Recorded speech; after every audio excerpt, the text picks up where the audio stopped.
Aurinkoista lauantaita arvon mönkiä kansa. Tehdäänpäs tällä kertaa pieni esittely Iron Balticin puskulevysarjasta. Eli tässähän meillä on ihan perinteinen suora puskulevy, metallinen, 150 senttiä leveä, etukiinnitteinen, helppo kiinnitys pikalukoilla. Ei tarvi ryömiä tuolla mönkien alla, vaan tästä kahvasta kääntämällä pikalukot aukeaa ja menee kiinni.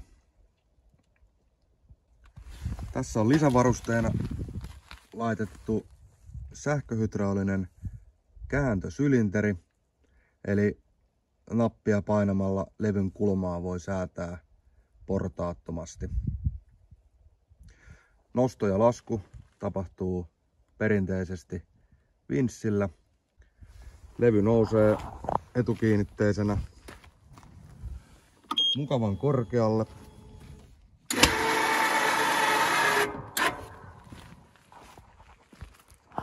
Niin kuin näette.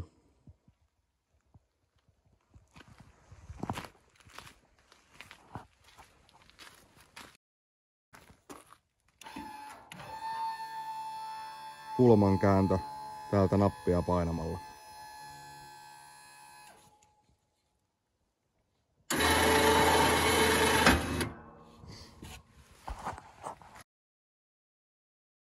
Tähän perinteiseen metalliseen puskulevyyn tähän saa lisävarusteena sitten suoran kulutusterän tilalle hammastettua kulutusterää, mikä on valmistettu kestävästä kulutusteräksestä. On siis kestävämpi kuin alkuperäinen. Ja se terä on myös käännettävissä suoraksi teräksi, etenkin alkutalvesta ennen kuin pinnat jäätyy, niin kannattaa käyttää sitä suoraa puolta. Sitten tänne reunaan, täällä on valmiit kiinnitysreijät. Tänne saa päätypalat, mitkä auttaa, että se lumi ei karkaa tuolta levyltä niin kuin tarpeettomasti pois.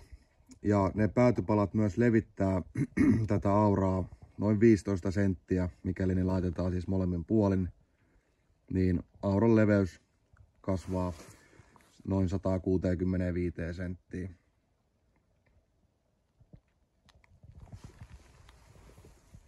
Jos tällä auralla törmätään esimerkiksi hieman koholla olevaa kaivonkanteen, niin täällä on nämä varolaukaisujouset, mitkä sitten antaa periksi ja matka jatkuu ilman, että kuljettaja lentää sarvien yli.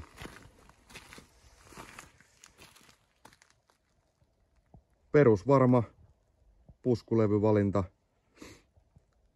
semmoiseen pienimuotoiseen pihan auraukseen ja tien auraukseen.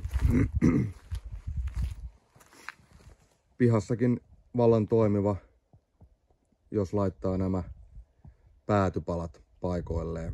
Silloin se on paljon nopeampaa se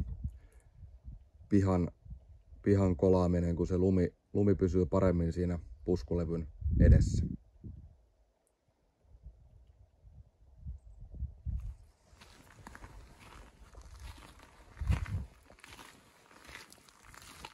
Tämmöistä tällä kertaa ja katsotaanpa sitten seuraavan kerran, niin millainen se aurojen kunkku, eli nivelaura, V-aura on. Palataan.